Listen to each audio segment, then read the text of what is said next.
a continuar viendo ANOVAs de tres factores, así nos podríamos pasar meses y meses, ¿eh?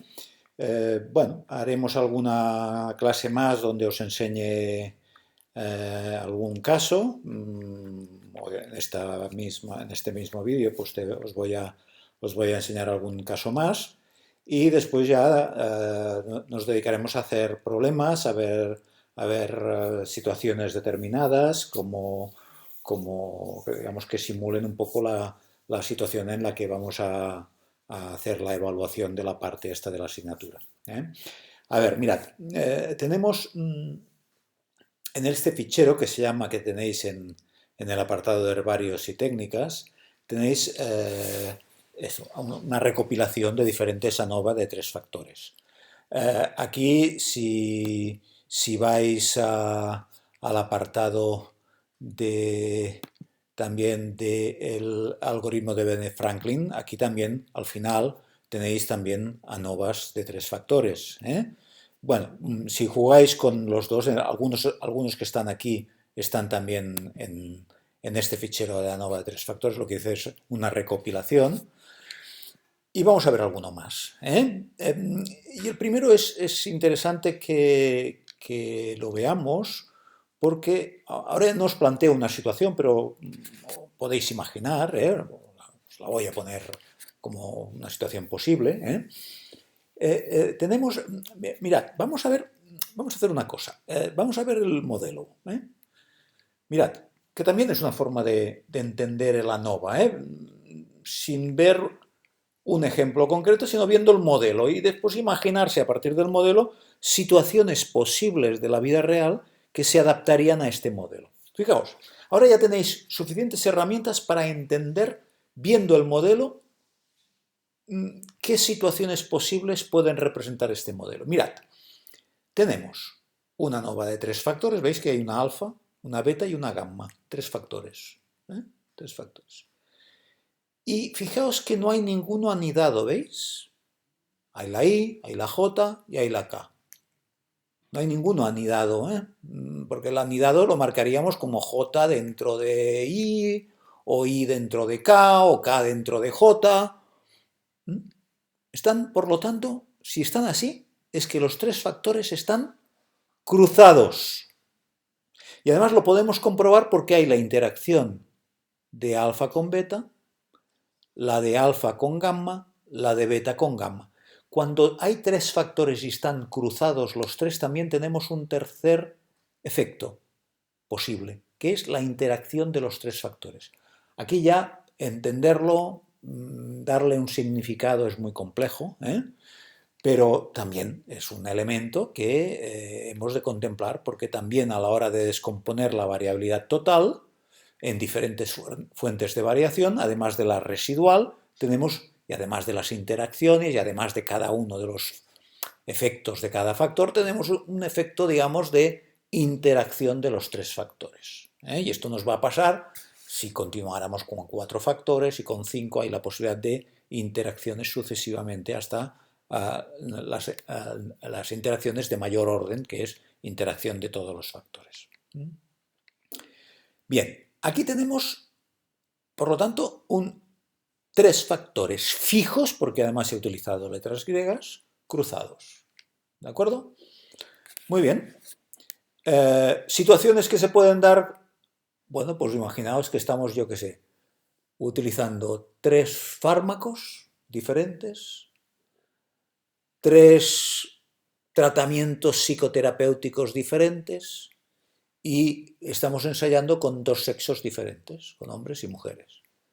Y cogemos hombres, cogemos mujeres, cogemos hombres y les damos el tratamiento a otros el tratamiento B, a otros el tratamiento C. De los que damos el tratamiento A, hacemos algunos la psicoterapia A otros la psicoterapia B, a otros la psicoterapia C, y así sucesivamente. O sea, todo está combinado con todo. Esto sería una ANOVA de tres factores, en este caso el sexo dos niveles, fármaco tres niveles, tratamiento psicoterapéutico tres niveles, y evidentemente tendríamos 3 por 3 y por 2 O sea, 3 por 3, 9, 9 por 2, 18 condiciones experimentales diferentes. Celdillas de estas que tenemos en los datos, ¿no? en nuestras tablas de datos que os pongo, pues tendríamos, la situación es compleja, ¿no? Pero tendríamos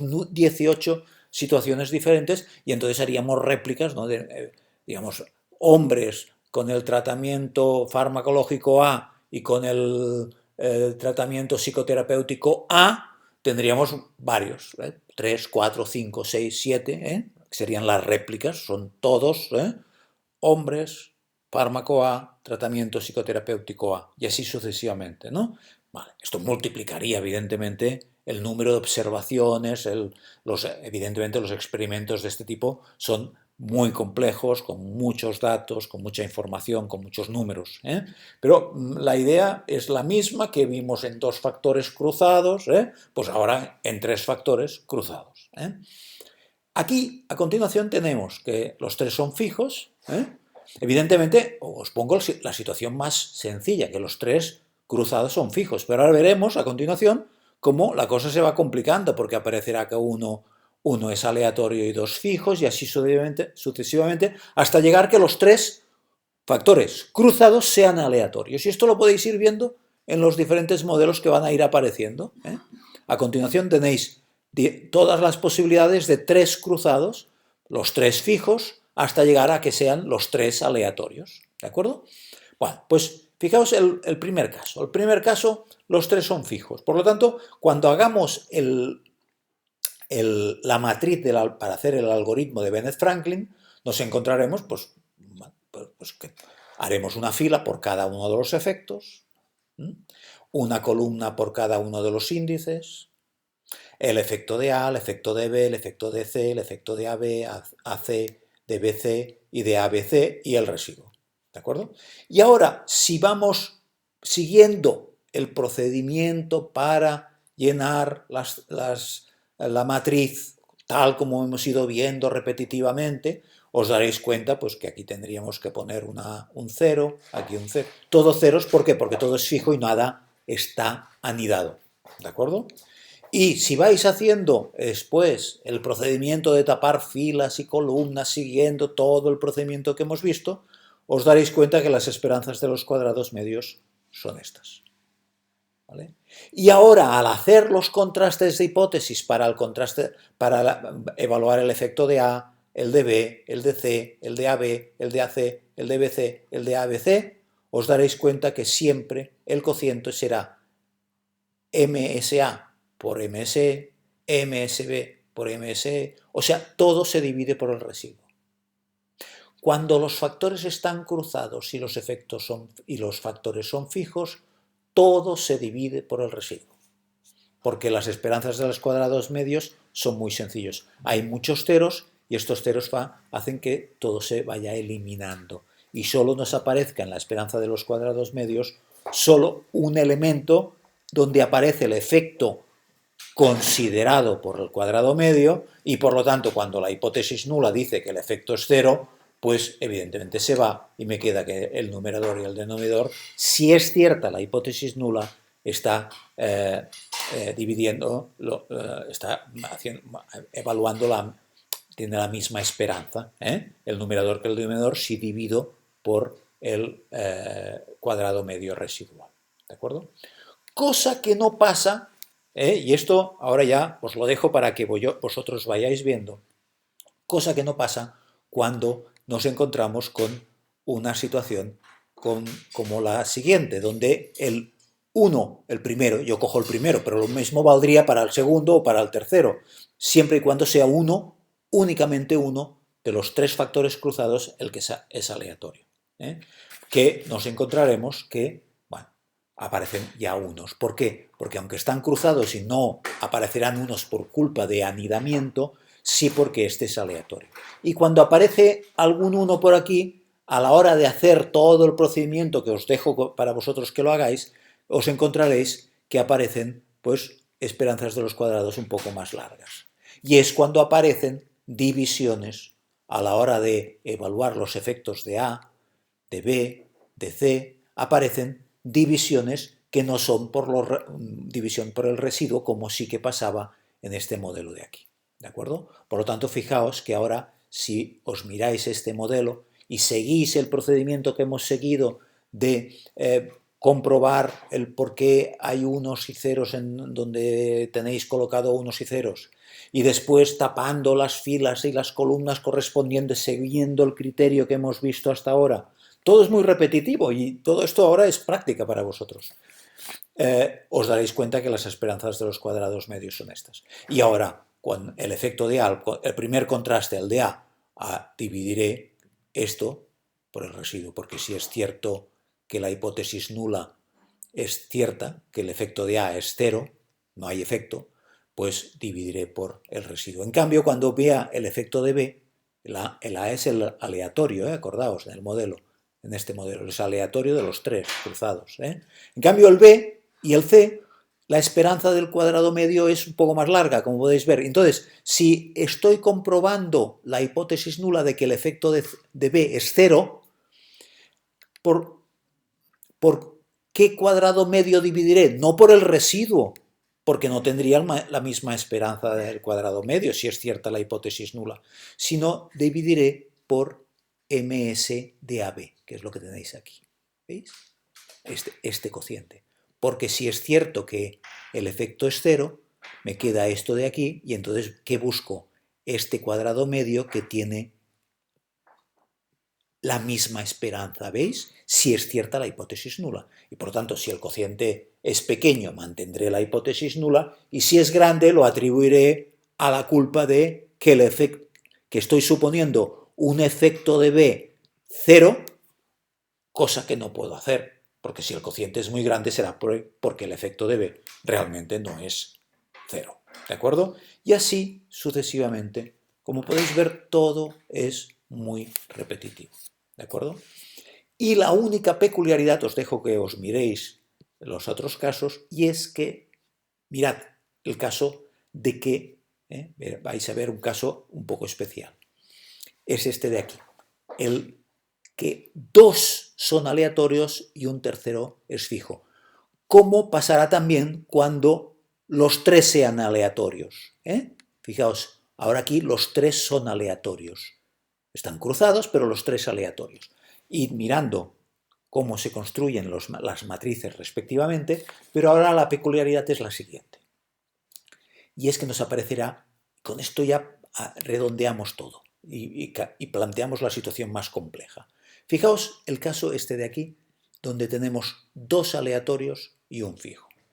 Fijaos, cuando hacéis la matriz, os encontráis con este procedimiento. Muy bien. Y ahora, fijaos en lo siguiente. Fijaos en lo siguiente. Nos encontramos que al hacer tapando filas y columnas, nos encontramos que la esperanza del fijo, ¿veis? Que es el C, el fijo, me aparece toda esta esperanza del cuadrado medio súper larga, ¿veis? ¿Veis esta esperanza del cuadrado medio? Súper larga. ¿Qué ocurre? Que cuando yo haga el contraste de hipótesis del factor C, ¿qué va a pasar? Voy a decir hipótesis nula, efecto de C, 0, ¿de acuerdo? Efecto de C, 0. Muy bien, vale. Y ahora me queda que, si es cierta la hipótesis nula, esto es 0, y me queda que la esperanza del numerador será todo esto. ¿Qué ocurre? Que cuando miro los diferentes cuadrados medios, ninguna esperanza coincide con todo este carro de aquí, ¿veis? Ninguna. Estas más cortas, más cortas, estas más cortas, estas más cortas, estas más cortas. Todas son más cortas. No tengo denominador. Pero fijaos una cosa. Yo puedo hacer combinaciones de cuadrados medios. ¿Veis este de aquí? ¿Qué he hecho aquí? He sumado el cuadrado medio de MSA, C, le he sumado el cuadrado medio de MS, BC, y le resto este cuadrado medio de la interacción de ABC. ¿Por qué? Porque si os dais cuenta, si yo cojo MS, fijaos, MSAC, este de aquí, AC, este de aquí, y cojo MS de BC, que es este de aquí, si los sumo, ¿qué pasa? Que entonces tengo esto, ¿veis? Esto lo tengo aquí, este lo tengo aquí, pero ¿qué ocurre?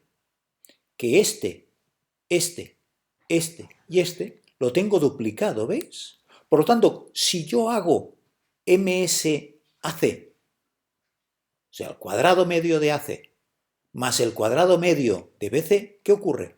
Que hago todo esto más todo esto. ¿Qué pasa? Que esto me aparece dos veces. Bueno, pues ahora, como esto de aquí precisamente es la esperanza del cuadrado medio de la interacción de los tres factores, ¿qué hago?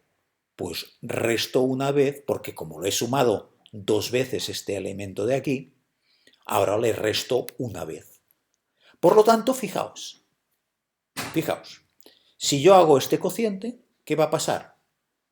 Que si es cierta la hipótesis nula, el efecto de C es cero, al dividir MSC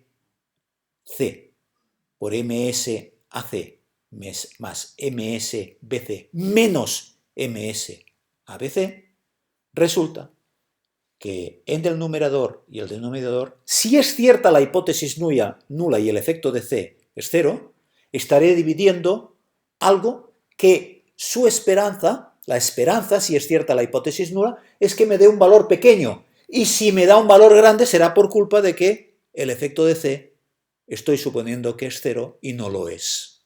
¿Veis? Entonces, el valor umbral, ¿cómo lo encontraré? Evidentemente también, como veremos en ejemplos en otros vídeos, buscando la f con los grados de libertad, como siempre, fijaos que el valor de referencia de la f siempre es grados de libertad del numerador partido por grados de libertad del denominador. Bueno, pues en el caso de un cociente como este, haré la f de referencia será la f que tenga grados de libertad del numerador y grados de libertad del denominador, como sumando los grados de libertad de este cuadrado medio más los grados de libertad de este cuadrado medio y restándole los cuadrados de libertad de este cuadrado medio. ¿Sí? ¿Se entiende? ¿Veis? Con esto yo diría que ya estáis preparados para entender cualquier situación de ANOVA de tres factores. ¿De acuerdo? ¿Sí? Entonces, lo que haremos a partir de ahora es ver ejemplos de los que yo suelo poner en los exámenes para practicar con estas situaciones, tanto leer una situación real y ver qué modelo de dos o tres factores, insistiremos mucho en tres factores, evidentemente, que son los más complejos, ver qué modelo encaja y después, una vez sabemos qué modelo es de tres factores, ver cuáles son las divisiones que hay que hacer en base a las esperanzas de los cuadrados medios que nos salen del algoritmo de Bene-Franklin. ¿De acuerdo? ¿Sí? Venga, hasta luego.